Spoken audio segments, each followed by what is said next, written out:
Hello, welcome parents and guardians to the Cal State LA What's Next presentation. My name is Alfred Liu. I'm the recruitment specialist here at the Office of Admissions. First, I'd like to huge congratulations to your child for becoming a Golden Eagle, and we're welcoming you into our family. This presentation will consist of various topics, the first being major to career success. And then we'll go into the next steps of the admissions process, giving you that timeline of what's going to happen with the deadlines and everything. And then we'll go into the supports such as financial aid, academic advisement, housing, or commuting, campus involvement opportunities. And then lastly, we'll go through the GET portal, how you can access that portal and why it's important to create that portal. Okay, so major to career success. So it's important that we know about some of the alumni who've graduated from our university because of the networking opportunities that we offer, as well as the many careers that many of our alumni have entered. So we have a wide range of alumni who've graduated and are now working in various industries. For example, we have actors like Alan Arkin, Edward James Olmos, who are prominent actors, graduated from our university now and then has been working in the film industry. And then we also have business students who've graduated, like Isaac Larian, who's the CEO of MGM Entertainment. We have Billie Jean King, who is a famous tennis player, and activist, and she's actually returning to our university to complete her degree. And then we have, for our students who want to go into health, for example, Jorge Orozco, who is the CEO of the LACUSC, or Los Angeles General Medical Center. And then for students who want to go into policy or anything related to law, we have Representative Maxine Waters as well as Senator Sasha Renee Perez. It's just a wide range of alumni who've graduated and now working in various industries. Want to make sure that your child, your student, can see where their pathways are, what they can do with their degrees, and then also the networking opportunities. Next, we'll talk about the timeline. So we have already completed everything in the fall. Um, Pretty much everything is almost done by April. Preview day is the next thing that's happening this Saturday, which I will discuss later. But it's our invitation to you and your student to come visit our campus.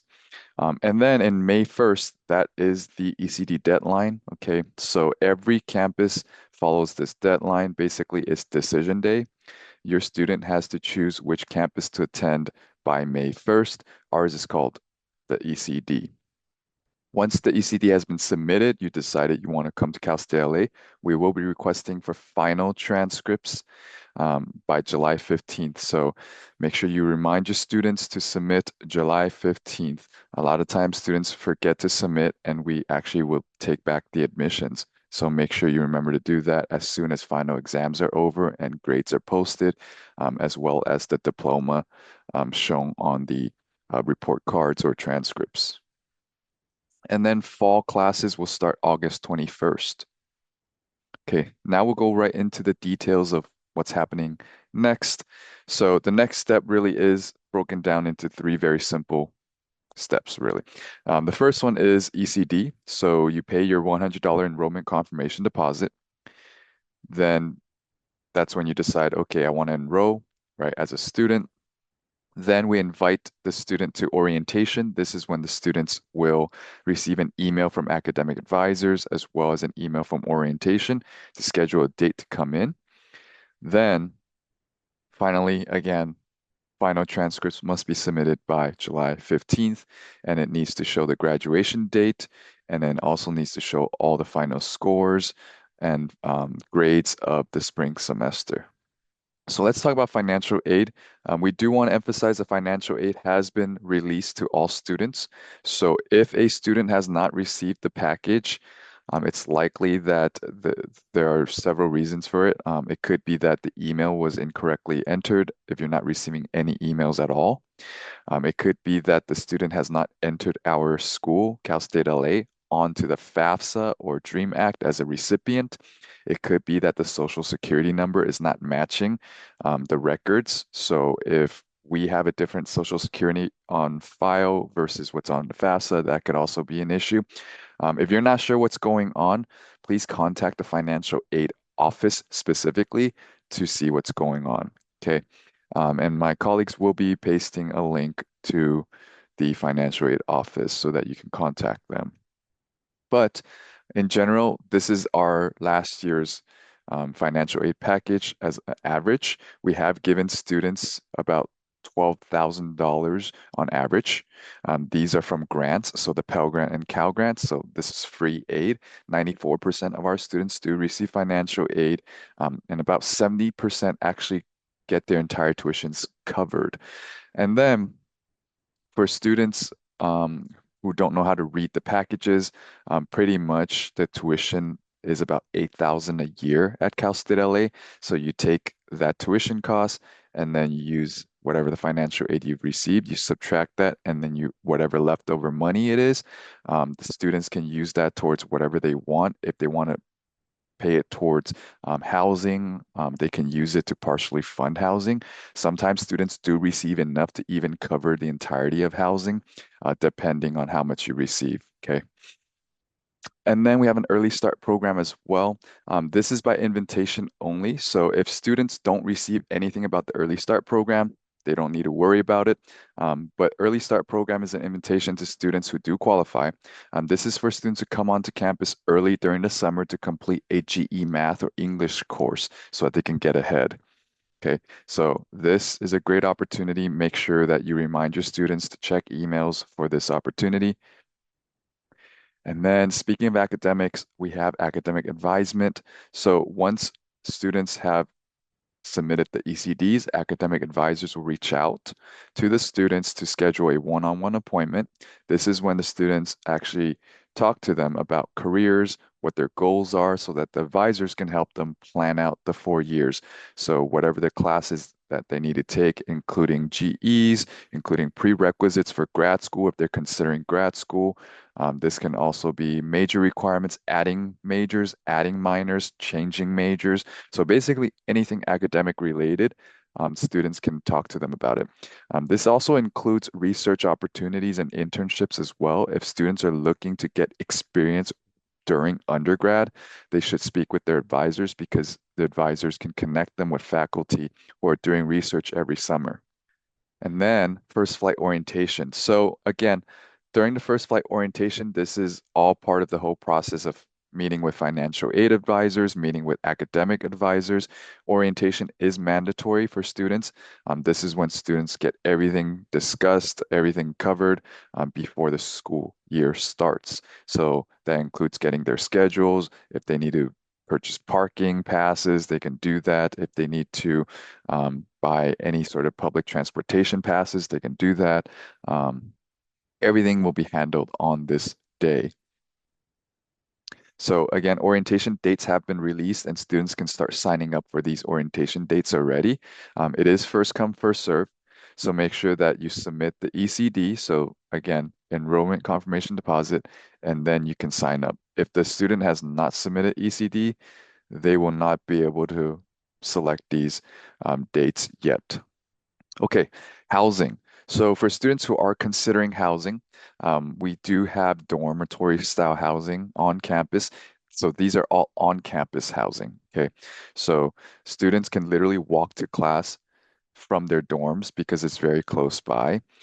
Within the doors, there are three towers. These are relatively new dorms that have been built literally 3 years ago. So relatively new. They are again dormitory style, like residence halls.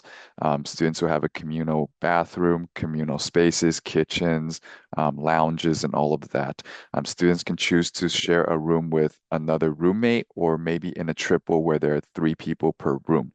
And then there are different themed living communities as well. Students can choose to live in these communities to get to know other students who share the same interests or who are studying the same things. Okay. Everything is pretty much covered. We give Wi-Fi, we have TV and movie streaming, we have free laundry for students to do. I know parents, sometimes students like to bring their laundry home and do it at home, but you know, encourage them if they're using the dorms here, use the free laundry. They should learn these skills, right? Again, a community kitchen, students can cook if they want to. And of course, we have heated and ventilation, a wellness center. This is a gym that's specifically for our residents, students who are in the residence. And then a dining hall that is all you can eat buffet style. Okay, campus involvement opportunities. We do want to emphasize that students should take advantage of these opportunities because this is a way for students to meet other students, network with professionals, also gain experience so that they can actually get a job afterwards. So we have 120 student organizations on campus, right? These range from various ones like culture ones, music and arts, to Greek life. And I do want to emphasize Greek life because it is a huge part of our campus. We do have fraternities and sororities who are focused on volunteerism and professional development. They invite a lot of professionals to come and speak to the students who are part of these Greek life organizations so that they can network with the professionals and then ultimately get hired once they graduate. We're also a Division two, NCAA Division two athletics college. So we do have 13 sports available. Recently, we just actually onboarded Michael Cooper, who is now the head basketball coach of the men's team. Of course, we have other events as well, like LA Dodger Nights. We also have other centers for students to get involved, like student government, concerts, and all of that. But the link that is on there has more information on the different organizations. And we also have community events that are specifically geared towards helping students with everyday safety, everyday support on campus. So we do have a police department on our campus as well as the Eagle Patrol. So it's 24/7 protected. So basically, students are able to use the what's called the Rave app, and students can call for escorts essentially around campus, and they'll be able to get from one place to another with an escort, as well as alerts on campus as well. So if they have signed up for the text or they sign up for the emails, we do alert students of any sort of emergencies, and we encourage students to sign up for those as well as parents and guardians to sign up for those so they can always see what's going on campus and around campus. And we also host different workshops as well for students and the community.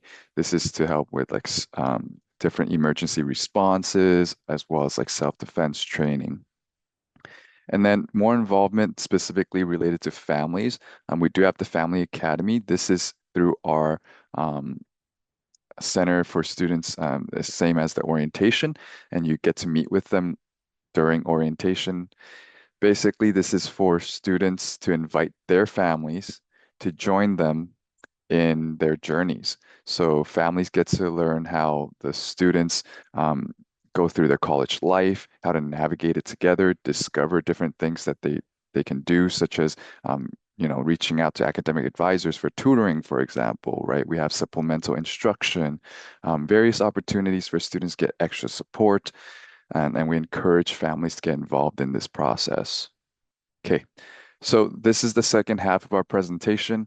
We're going to go through what's called the Get portal. This is where students access all the information they need in order to get started. So this is where I'm going to explain why it's important to make the portal. So every student needs to make this portal regardless if they decide to come to Cal State LA, because we give out our financial aid packages through this portal, and you can view it through here and accept the awards through here. We also give out or we also send out emails through this portal so that students can see what their to-do list is like. So on the portal, there is a to-do list that students must complete. If they fail to complete it, such as like submitting a transcript, for example, they can get their admissions rescinded. So I want to emphasize it's important to create this portal. If your student has not created this portal, please remind them to create the portal.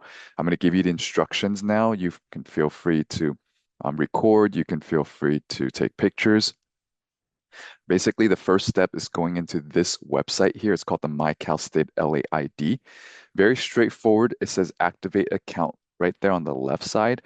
Click on that, and it will lead to this page here. It's called, again, the My Cal State LA ID. Now, students will need to enter in the 9-digit CIN. This is a number found at the bottom of the student's admission letter. It's right next to the student's name in parentheses. Students enter in the CIN and then put in the last name. So sometimes there might be an error here, and that's because the student didn't put the full last name. If a student has two last names or a hyphen in the last name or anything like that, make sure the student puts the exact last name that is listed on the application because it has to match exactly. Once students submit, they will see their name on there, click activate. What they'll do is create a password for it and they'll receive a calstatela.edu email, which then they will use on this website. So this is a separate website from the previous one. This is called the My Cal State LA portal. And the link to that is right there in the screen. It's called my.calstatela.edu. It's a Microsoft login. So they enter in their username that was received from creating the account.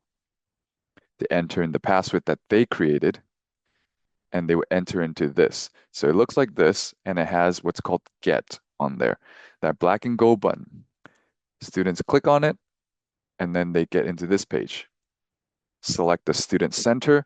If it's the first time that the student's entering, might encounter a couple of disclaimers. Just click through the yellow buttons there, and it should lead to these two navigation bars on the left and right.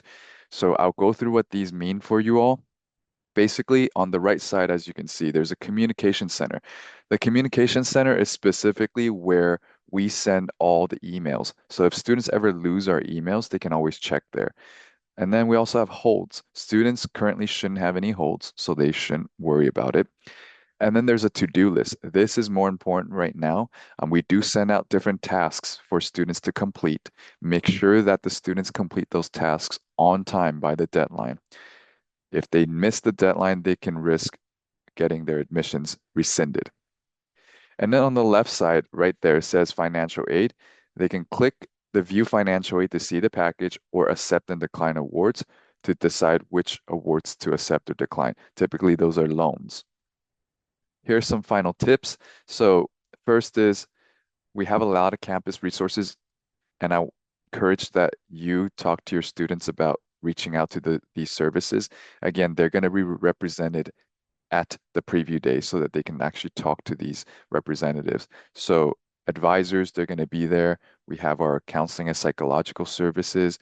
We have our cross-cultural centers. We have the Dreamer Center. We also have EOP. We have guardian scholars for students who have been ward of the court or foster youth. We have the Office for Students with Disabilities, veterans. So everybody's going to be there that day. I encourage you to come on campus and speak with the representatives there. And then other tips, please check emails and the portal thoroughly and regularly so that you get updates about financial aid, admissions, and orientation. Okay. And then lastly, here's our contact information. Feel free to contact us if you have any questions. This is our phone number and email. We're always happy to help. So